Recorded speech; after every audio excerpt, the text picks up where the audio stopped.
Israel Gaza के बीच युद्ध को चले 1 वर्ष से अधिक हो गया है। 1 साल पहले हमास के आतंकियों ने इजराइल पर हमला किया था।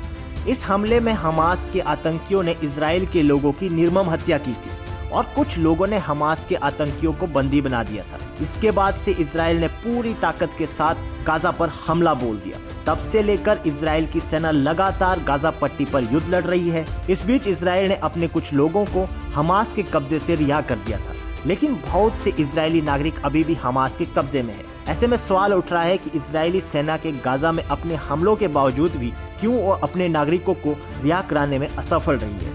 आइए समझते हैं क्या है पूरा मामला। दरअसल इजराइल गाजा के बीच चल रहे युद्ध में इजरायली बंधकों की रिहाई पर सवाल उठ रहे हैं। 1 वर्ष पहले इजराइल ने अपने बंधकों को छुड़ाने के लिए गाजा पर हमला बोला था, लेकिन इजराइल की सेना बंधकों को छुड़ाने में कामयाब नहीं हो पाई थी। इस पर सवाल उठ रहे हैं कि क्या इजराइल की सेना बंधकों को रिहा करवाने में असफल रही है या इजरायली सेना जानबूझकर अपने नागरिकों को नहीं निकाल रही है। इस पर हमास की सैन्य विंग ने दावा किया है कि इजराइल जानबूझकर बंधकों पर हमले करवा रहा है। हमास के मिलिट्री विंग अल कस्साम ब्रिगेड के स्पोक्सपर्सन अबू अबैदा ने इजराइल पर बड़ा आरोप लगाया है। हमास के टेलीग्राम पर जारी एक बयान में कहा गया कि इजरायली सेना जानबूझकर और बार बार उन जगहों पर हमला कर रही है जहां इजरायली बंदी रखे गए हैं।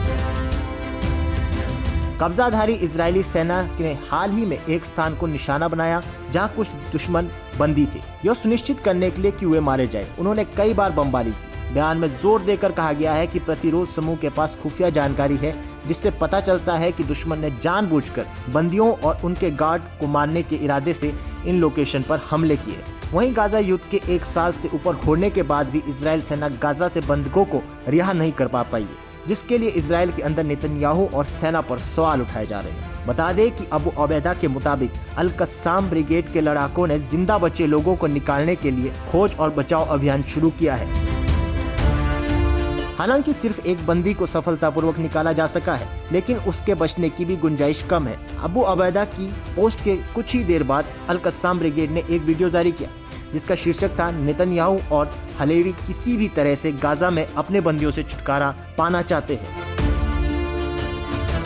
बता दें कि इस समय इजराइल ने सीरिया में अपनी सैन्य तैनाती कर दी है। चारों ओर युद्ध में घिरे इजराइल ने सीरिया के कई इलाकों पर कब्जा कर दिया है, जहां अब इजराइल अपनी आबादी बढ़ाने की ओर काम कर रहा है। इसके लिए नेतन्याहू कैबिनेट ने भी मंजूरी दे दी है।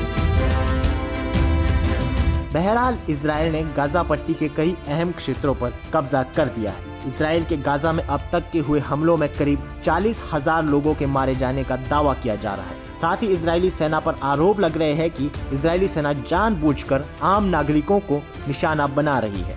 इस दौरान बच्चों और औरतों को भी टारगेट किलिंग कर मारने के आरोप लग रहे हैं। फिलहाल मिडिल ईस्ट युद्ध के मैदान में बदल गया है। इजराइल और गाजा के बीच यह युद्ध किस दिशा में जाता है, इस पर आने वाले दिनों में सबकी नजर बनी रहेगी। Bureau report, Punjab Kesari TV. हमसे जुड़े रहने के लिए हमारे YouTube चैनल को सब्सक्राइब करें और नई वीडियो की नोटिफिकेशन के लिए बेल आइकॉन को दबाएं।